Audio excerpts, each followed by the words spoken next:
Om Ajnana Timirandasya Jnananjana Shalakaya Chakshurun Militam Jena Tasmai Shri Gurave Namaha. So, Krishna is clarifying to Arjuna in this verse that Sankhya, which means to analytically understand the material world, to come and know the ultimate source of everything, and Karma Yoga means devotional service. Nishkam Bhakti Yoga, rendering service to the Lord. Nishkam means without any desire, material desire, right? Pure devotional service. So these are not two different processes coming to two different goals, but they lead to the same goal, and they're different aspects of the same process, right? Sankhya means obtaining knowledge, analyzing, the analytical observation or understanding of the material world. That's Gyan, right? And the conclusion of such Gyan, or knowledge, is to understand that the source is Krishna, our Vasudeva, our Vishnu, Vasudeva Saramiti, right? Ultimately, everything is coming from Vishnu, right? Which is the super soul. And in devotional service, the conclusion is also the same. So it's not that they're coming to different goals. They're both processes coming to the same goal.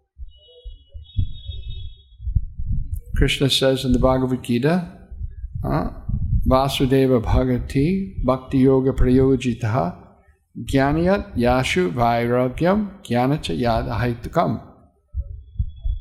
In devotional service, one also attains knowledge, right?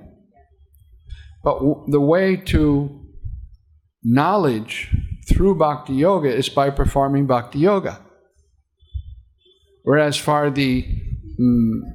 those who are following renunciation and obtaining knowledge, they come to the conclusion through their efforts of study, etc. So Prabhupada gives the point. One is finding the root of the tree, and the other is pouring water on the root of the tree. One process is finding the root, means the process of Gyan, Sankhya. And the other process, pouring water on the root of the tree, means rendering devotional service to Krishna. So these two processes both have the same goal, right? They're different aspects of the same process, actually, right? If a devotee has knowledge, the devotee's not without knowledge, right?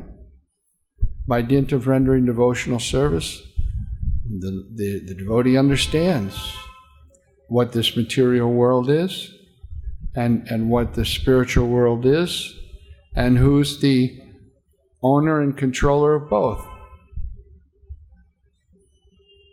So Krishna is making this point to Arjuna.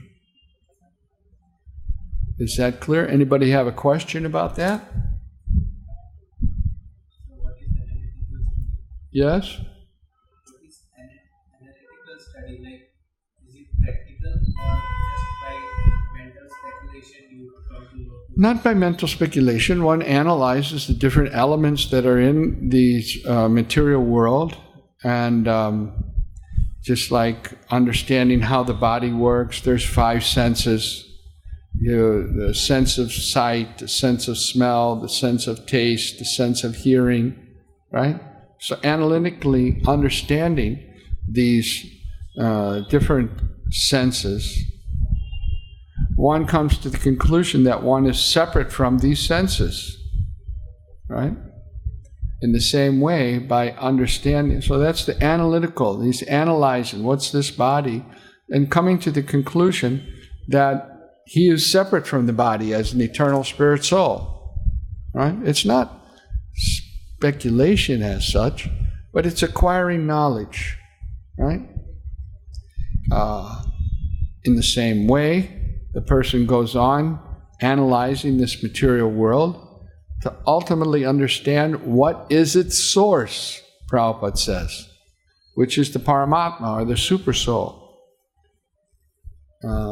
Just as we are in this body as the soul, and we pervade the soul, the body, the soul pervades the body through consciousness. Similarly, the universe, what gives it, without the consciousness of the living entity, the body it falls apart, it doesn't exist. In the same way, there's a greater consciousness that gives the universe its existence, and that is the Supreme Lord Vishnu. Every religion root is different. Pardon? Every religion, the source is different. Like in the Hindus it is different, in Christians it is different, Buddhist it is different. What is different? The root. Everybody doesn't accept Vishnu. Everybody doesn't know that it's Vishnu. They can't accept something that they don't know. They can't accept or not accept it as they don't know. But they do know that there's a creator, they know there's a maintainer, and they know that ultimately, everything is going on by his arrangement. Whether it's, do the Muslims not believe that there's a supreme creator? Allah Akbar, God is great, right? The Christians also, Our Father who art in heaven, hallowed be thy name, give us our daily bread. So they realize that their existence, their maintenance, their sustenance is coming from the Supreme. So that's the same, right?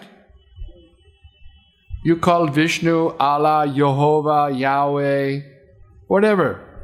Name is changing. But the supreme person, belief in the supreme living entity that is there is the same. Now, so they accept Vishnu, they just don't know that much about him, right? Or due to their poor fund of knowledge, maybe they can't accept the personal form of the Lord. They're too much enamored by the impersonal form of the Lord. Or they just don't know what the form of the Lord is. Like if you go to the Sistine Chapel in Rome, right? They have a painting on the ceiling done by Michelangelo, famous. He was actually a sculptor, but the Pope engaged him in making a painting on the wall of the Sistine Chapel. So there he depicts God as a very powerfully built man, but with a long beard, right? So the idea is that God made everything, but he made it a long time ago, so therefore he must be pretty old, so they show him with a beard. Michelangelo. So that's their, but we know from the Vedic literatures, from the Brahma Samhita, that Krishna's Navayovanam. He's ever youthful and ever fresh. When Krishna was on the battlefield of Kurukshetra, he had already been on the planet for 125 years, and he had many, many grandchildren even at that time, but still he was looking 18, 19 years old. Young, youth. Understanding more about God is the goal of Gyan. And they do it through the analytical study of the material world. It's the same goal in Nishkam Bhakti Yoga. Same goal, understanding more about God. In fact, it goes beyond even developing a relationship with the Supreme Lord. Right? So the concept of God is the same in all religions if you look at it. They just don't know more details about God that you can get. Like in mathematics, 2 + 2 = 4. Now that's the same in algebra, calculus, geometry. 2 + 2 is going to equal 4. But in these other maths, there's much more information in calculus, algebra, right? So in the same way, the basic understanding of God is there, whatever religion it is. Unless you worship pigs or something like that. I mean, there was one in the hippie days in California, they began to worship pigs, right? So if you want to concoct something like that, yeah, maybe there is a difference, right? But if you look at like the religions you mentioned, standard religions, the concept of God is there. He's all powerful, created everything. There's no one more powerful than God. Right? Once they asked Srila Prabhupada, Swamiji, can God make a rock that even he can't, so heavy that he can't lift it? So the Swamiji said, yes, he can make a rock so heavy that he can't lift it, and then he can lift it.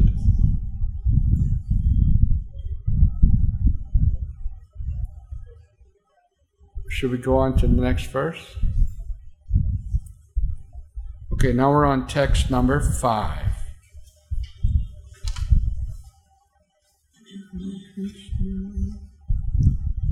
Okay, I'll read the verse in purport, then we'll discuss it a little bit. Yat sankhya prapyate stanam tad yognar apigamyate ekam sankyam cha yogam cha ya pasyati sapasyati. One who knows that the position reached by means of analytical study can also be attained by devotional service, and who therefore sees analytical study and devotional service to be on the same level, sees things as they are. Purport. The real purpose of philosophical research is to find the ultimate goal of life. Since the ultimate goal of life is self-realization, there's no difference between the conclusion reached by the two processes. By Sankhya philosophical research, one comes to the conclusion that a living being is not a part and parcel of the material world, but of the spiritual, supreme spirit whole. Consequently, the spirit soul has nothing to do with the material world. His actions must be in some relation with the Supreme. When he acts in Krishna consciousness, he is actually in his constitutional position. In the first process, Sankhya, one has to become detached from matter. And in the devotional yoga process, one has to attach himself to the work of Krishna consciousness. Factually, both processes are the same, although superficially one process appears to involve detachment and the other process appears to involve attachment. Detachment from matter and attachment to Krishna are one and the same. One who can see this sees things as they are. So, first one comes to the platform of knowledge and understands that as a spirit soul, we're part and parcel of the Supreme Spirit Soul, the Supreme Living Entity, right? The literal translation for Supreme Living Entity would be Param Jiva, right? But that doesn't really work. You can't transpose Prabhupada's English terms so literally. You have to put some thought into it when you're speaking in the language like Hindi, because Jiva has a concept as opposed to the Lord. There's the Jiva, his parts and parcels. So you can say Supreme Living Entity in English, but you can't say Param Jiva. It doesn't work, right? Who knows Hindi here? Mother tongue Hindi? Can you say Param Jiva? No. You have to say Param Atma. Then people will get the concept properly. But the goal is the same, to understand the Supreme. And one does it, one process is there by analytically understanding the material world and becoming detached. Through knowledge, developing detachment.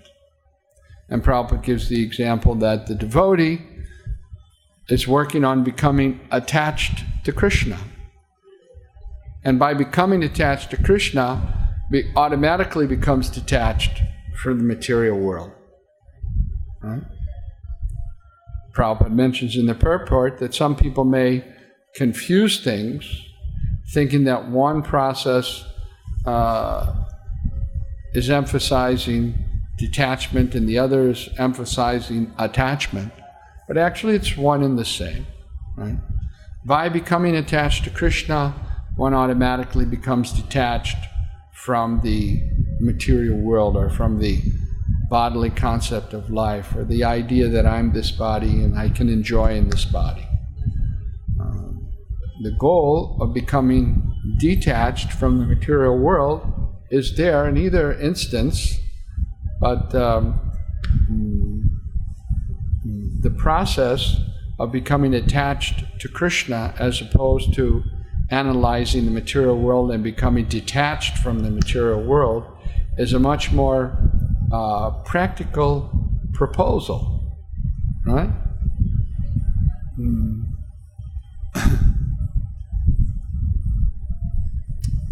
Sometimes there would be some Mayavadi sannyasi and they would be, presented some money, but they don't touch money, so they show, they show they're like this, right? Showing their detachment from money. I think there's some religious sects where the sadhus they never touch money, right? But Srila Prabhupada said, you can take my picture like this, taking all the money. Right? For them, acquiring money is a liability. It's a material thing, right? Because their realization is not fixed, right? They're not so assured of their relationship with the Supreme. And therefore, they have to be very careful. Prabhupada mentions that the Mayavadis are reluctant to even eat one laddu because it may affect their realization. Right? But the devotee of the Lord, realizing that the laddu is Krishna Prasadam, he can eat that laddu and he's confident of making advancement in devotional service. Right? So, of the the Mayavadi school, they are never really, although they imagine that they're self-realized, they're not fixed in that position. And Prabhupada gives the example that they may, by their analytical study, they may rise up, right, to some realization, but because if they don't, they may rise up and they may realize that, yes, I must serve. If they come to the conclusion, I must serve, then you can see it's devotional service, right? But if they don't come to that conclusion, because the nature is to serve, then they'll come back down and perform some mundane welfare activity like opening hospitals or some other orphanage or some other mundane activity like that. Because of the nature of the living entity, he must serve. Whereas the devotee's realization is much more fixed because of being in his a natural position of rendering service, but rendering service to Krishna.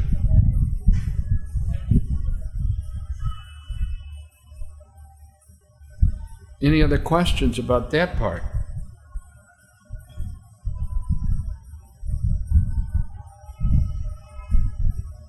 Yes? Are you talking about the Supreme Spirit Force? Yes.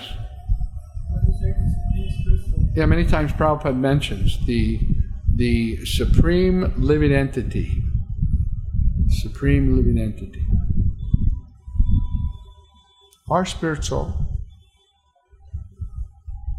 Yes.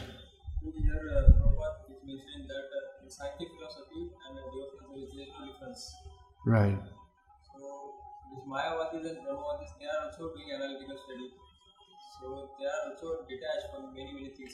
Yeah, that's the point I was making, that if they by their analytical study, if they come to the conclusion Vasudeva Sarvamiti, and then they render service to Vasudeva, they've come correctly to the goal.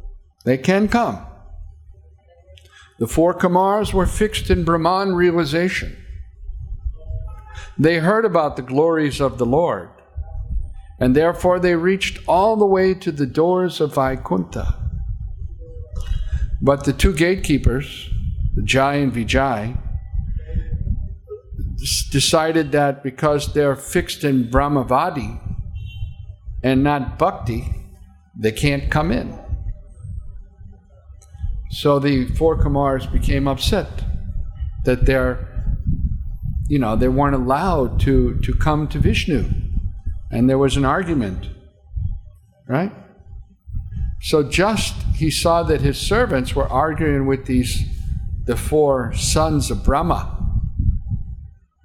You know the four Kumars? They were so fixed in Brahman, they never wanted to become disturbed. So they kept the bodies of small children. They never grew up past 4 or 5, the body of a 4 or 5-year-old. When your body hits puberty, then the hormones start working and attraction for the opposite sex. And to avoid all that, they just stayed in bodies of, 5-year-olds. So they were on the gate, and they were arguing with these two gatekeepers who didn't want to let them in. Have you ever gone to the front gate at Janmashtami time?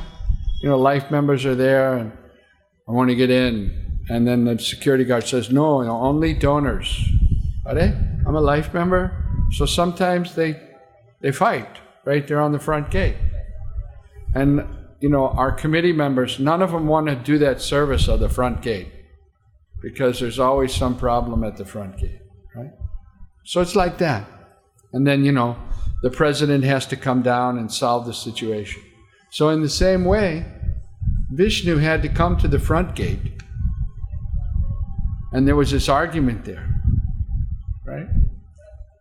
Now, when he came to the front gate, although these four Kumars were situated in Brahman realization, as soon as they smelt the tulsi leaves that were offered to the lotus feet of Vishnu, they immediately came to bhakti.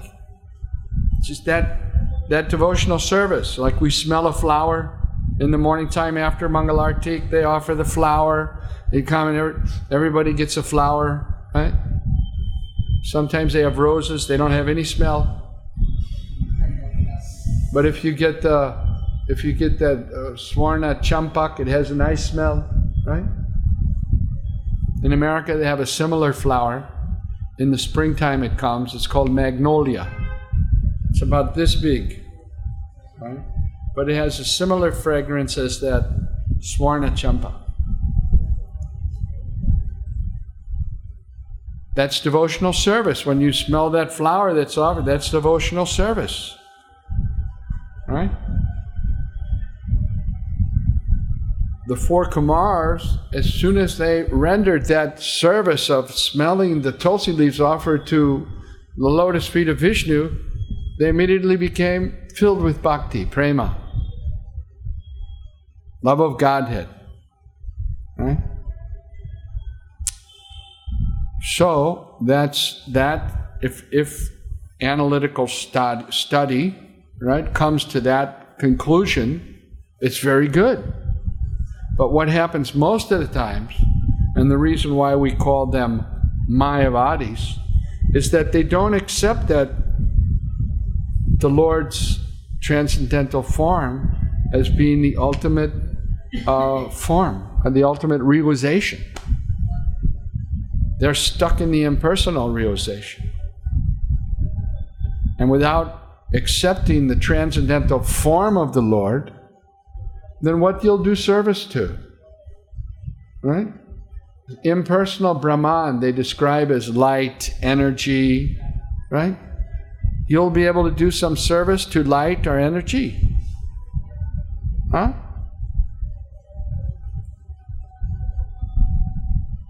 So accepting the form of the Lord and rendering service to the Lord's transcendental form, that's the devotional service. Nishkam Bhakti Yoga. Nishkam Karma Yoga. Nishkam Bhakti, one and the same thing. Okay? Any other questions? Okay, let's do the last verse. Okay. Sanyasastu mahabaho dukam aptuma yogataha yoga yukto manur brahma nat chiran adhigacchati. Merely renouncing all activities, yet not engaging in devotional service of the Lord, cannot make one happy. But a thoughtful person, engaged in devotional service, can achieve the Supreme without delay. Purport. There are two classes of sannyasis, or persons, in the renounced order of life. The Mayavadi sannyasis are engaged in study of Sankhya philosophy, whereas the Vaishnava sannyasis are engaged in the study of Bhagavatam philosophy, which affords the proper commentary on Vedanta Sutras. The Mayavadi sannyasis also study the Vedanta Sutras, but use their own commentary called Sharirak Bhashya, written by Sankara Acharya.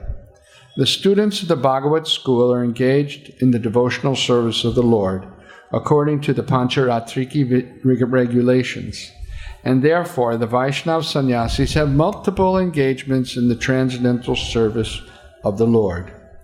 The Vaishnava sannyasis have nothing to do with material activities, and yet they perform various activities in their devotional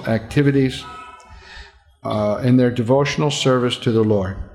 But the Mayavadi sannyasis, engaged in study of Sankhya and Vedanta and speculation, cannot relish the transcendental service of the Lord. Because their studies become very tedious, they sometimes become tired of Brahman speculation, and thus they take shelter of the Bhagavatam without proper understanding. Consequently, their study of Srimad Bhagavatam becomes troublesome. Dry speculations and impersonal interpretations by artificial means are all useless for the Mayavadi sannyasis. The Vaishnava sannyasis who are engaged in devotional service are happy in the discharge of their transcendental duties, and they have the guarantee of ultimate entrance into the kingdom of God. The Mayavadi sannyasis sometimes fall down from the path of self-realization and again enter into material activities of a philanthropic, altruistic nature, which are nothing but material engagements. Therefore, the conclusion is that those who are engaged in Krishna-conscious activities are better situated than the sannyasis engaged in simple speculation about what is Brahman and what is not Brahman, although they too come to Krishna consciousness, but after many births.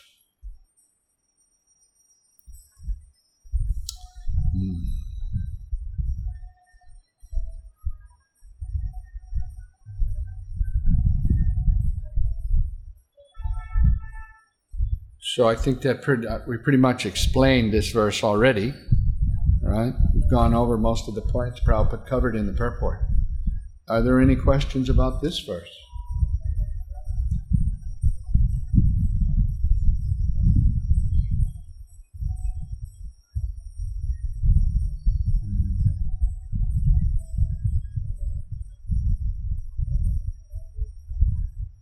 Bhuttahari, any questions, comments?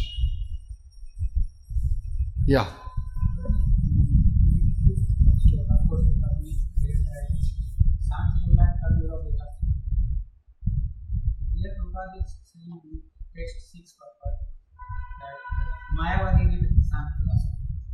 They do Sankhya philosophy. Yeah. It says here, therefore the conclusion is that those who are engaged in Krishna conscious activities are better situated than the sannyasis engaged in simple speculation about what is Brahman and what is not, although they too come to Krishna consciousness after many births.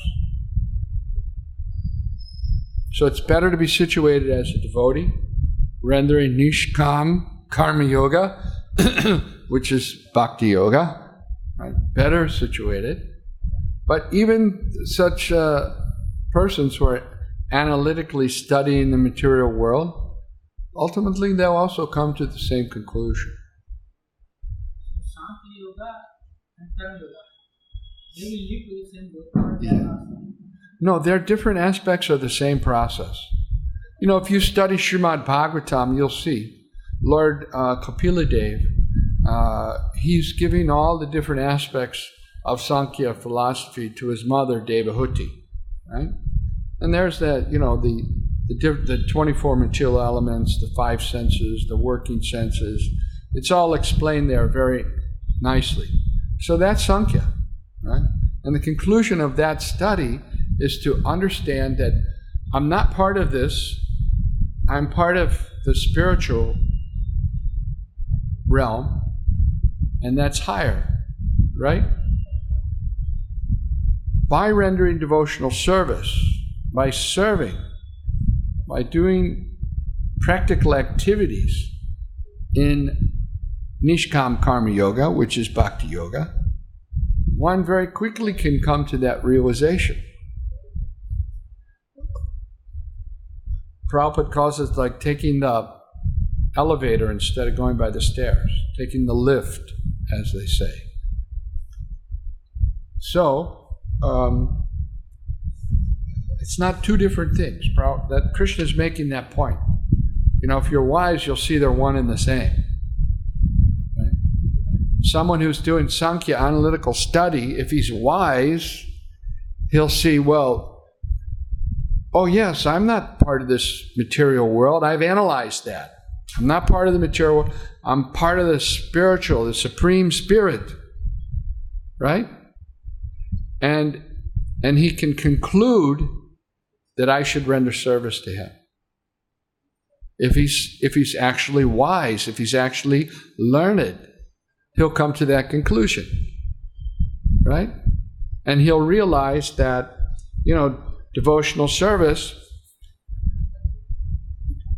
automatically I'll be getting detachment from the material world by becoming attached to Krishna and Krishna's devotional service.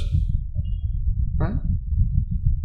If you enter into the kirtan, the chanting of the holy name, you forget everything about the material world, right?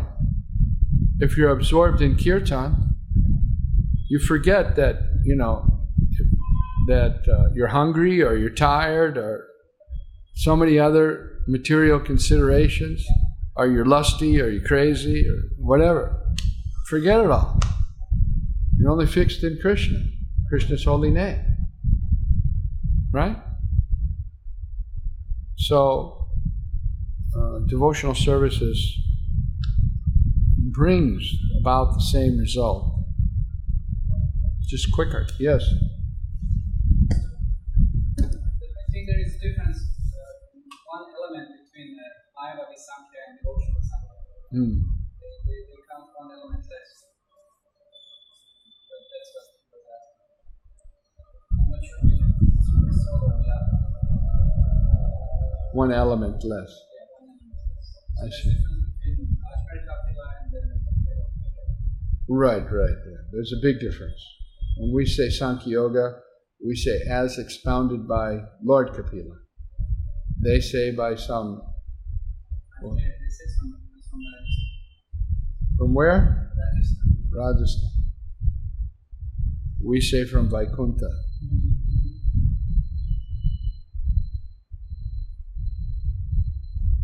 Any other points?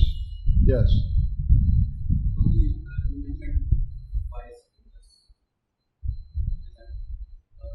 Nishkanta Yoga is yoga. And then there are some other sections in the Gita where some other types of yoga are mentioned, like Buddhi Yoga. And that also Prabhupada is studying as Buddhi Yoga. So, why is it that Krishna is taking different names for different yoga when actually they are Bhakti Yoga? Well, Krishna's trying to clarify, because people have misconceptions about what is karma yoga, what is buddhi yoga. So he's using these terms to clarify. But real buddhi is to serve Krishna. Right? That's called subuddhi. Right? Buddhi yoga, rendering service to Krishna. And kubuddhi, or kharab buddhi, is to think that you can enjoy in this material world. Right? So just for clarifying these things, right? So he can bring, people think they're very intelligent. Buddhi means intelligence, right? Buddhi atmi hai, he's very intelligent, right? But real intelligence is to come to the conclusion of service to Krishna. Everything else is ignorance if you don't come to that conclusion. You may window dress it in so many different ways, right? You can call that intelligent, PhD, MA, so many different window dressings, but actually it's just nescience if it's not coming to the conclusion of service to Krishna. Is that okay? So we shouldn't become confused, and therefore Srila Prabhupada translates Buddhi Yoga as devotional service.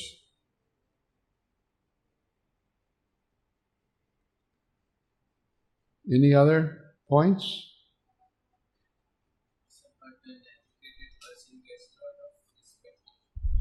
An educated person gets a lot of respect? Yeah. Yes. Yeah. You get respect. If you're just a devotee, yes.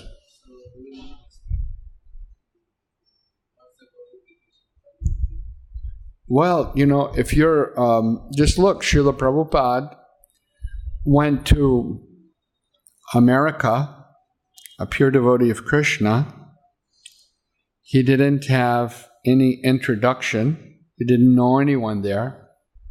But wherever he went, people respected him because he's a devotee of Krishna.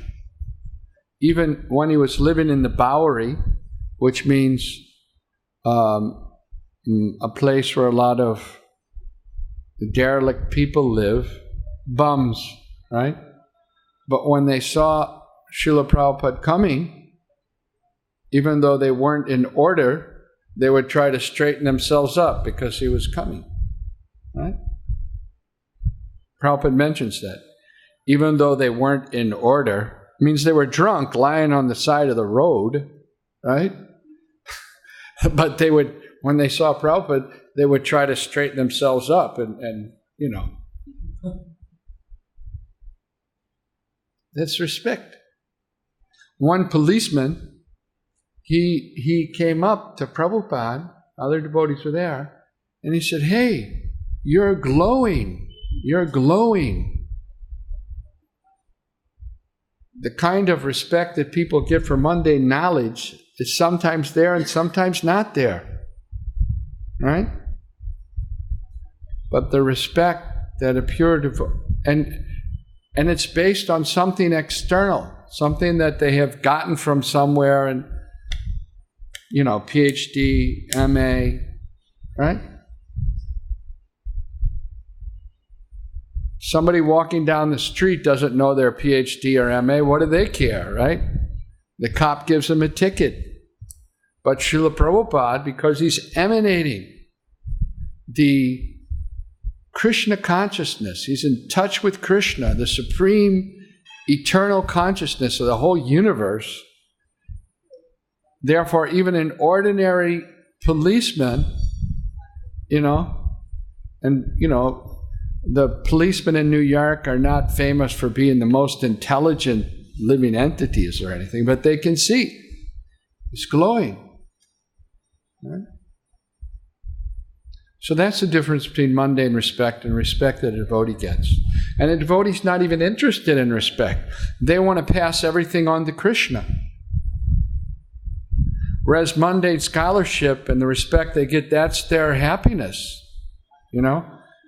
One person, one writer, he said, you know, the world is, you know, the ultimate happiness for someone in the material world is, you know, a few minutes people do clapping, right?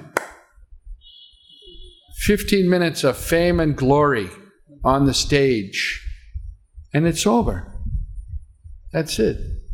That's what, you know, you go up and you get your diploma and clapping, and that's it. It's over, right? But a devotee's happiness, a pure devotee of the Lord, because he's in touch with Krishna and rendering service Krishna, it's anandam buddhivardhanam. It's a whole ocean of happiness.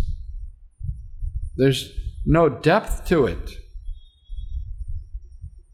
Everything reminds him of Krishna and his relationship with Krishna. Understand the difference? Okay, good. All right, thank you for coming. Thank you for listening. Srila Prabhupada ki jai. Srimad Bhagavad Gita ki jai.